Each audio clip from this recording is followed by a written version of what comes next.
जगह से वैसे सुनो। हम्म न स्वर्ग देने वाला है हम्म न कृतिकाओं करने वाला, इसलिए हे अर्जुन हम्म नपुंसकता को मत प्राप्त हो, हम्म यह तेरे योग्य नहीं है। हम्म हे परम परम हम्म तुच्छ हम्म हृदय की दुर्बलता को हम्म त्याग कर युद्ध के लिए खड़ा हो। हम्म तो अर्जुन बोले हम्म कि हे मधुसूदन, हम्म मैं रणभूमि में हम्म भीष्म पितामह और द्रोणाचार्य प्रति किस प्रकार बाणों से युद्ध करूंगा, क्योंकि हे असुरीसुदन हम्म वह दोनों ही पूजनीय है।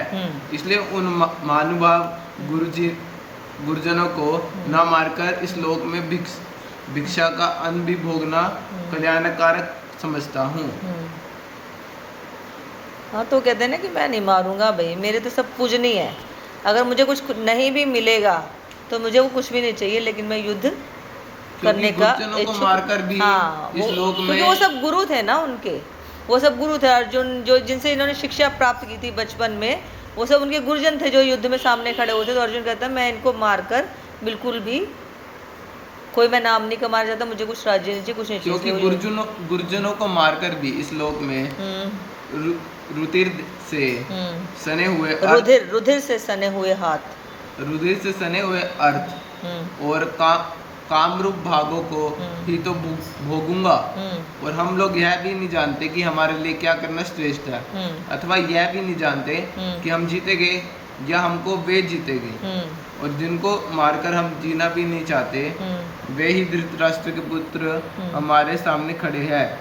इसलिए कायरता रूप दोष करके हुए स्वभाव वाला और धर्म के विषय में मोहित चित हुआ मैं आपसे पूछता हूँ, जो कुछ निर्णय किया हुआ कल्याणकारक साधन हो वह मेरे लिए कहिए, क्योंकि मैं आपका शिष्य हूँ।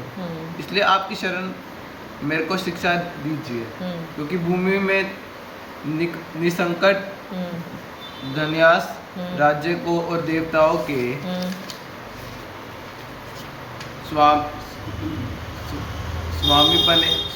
स्वामीपने को प्राप्त होकर मैं उस उपाय को नहीं देखता हूँ जो मेरी इंद्रियों के सूखने वाले शोक को दूर कर सके। संजय बोले, हे राजन, निंद्रा को जीतने वाले अर्जुन अनंतयामी श्री कृष्ण महाराज के प्रति इस प्रकार कहकर फिर श्री गोविंद भगवान से युद्ध नहीं करूंगा, ऐसे स्पष्ट कहकर चुप हो गए। अर्जुन चुप हो गए। उसके उपरांत हे भरतवंशी धृतराष्ट्र, अनंतयामी श्री कृष्ण महाराज दोनों सेनाओं के बीच में